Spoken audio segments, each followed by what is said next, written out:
I think it is important that Kubrick claimed he wasn't attempting to compose an anti-war film, but a film that depicted a war, that endlessly discussed war as it was. A film which utilizes a certain documentary sterility or distance in order to generate a speculative realism, fictional narrative filmmaking substituting for what the documentary was unable to cinematographically, logistically, or politically. Think of the Battle of Algiers. Not quite an anti war film as such. It is in favour of political resistance and civil disobedience where the circumstances are warranted, though from a particular subjective point of view, think of Full Metal Jacket as that film, but for the Western imperialists' ground troops.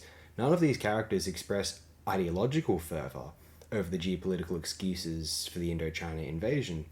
They express a blind, loyal dedication to their country's dominance. They treat it as representing their nation in a sport. I've said it before how I find the anti war film effort tepid in a manner that Truffaut stressed when singling out Kubrick's earlier Paths of Glory.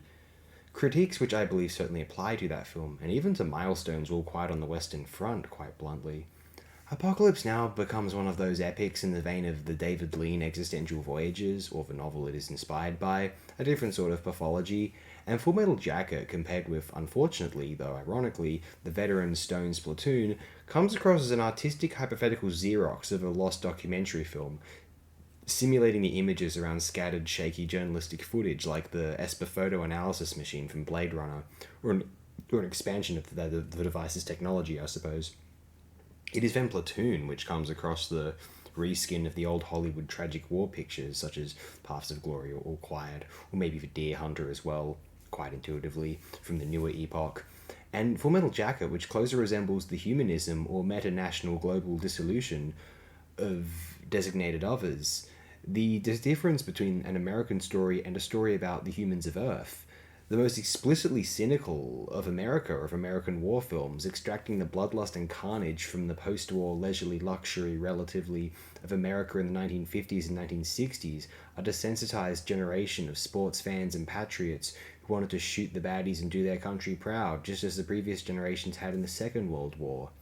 Full Metal Jacket is not an anti-war film in that Come and See is almost entirely an anti-war film, but it is one of the only honest war films, the clinical examination, psychologically inclined, amoral for the sake of exploring a meta-morality submerged behind subjectivity, circumstances and cultural barriers, biases, cognitive dissonances.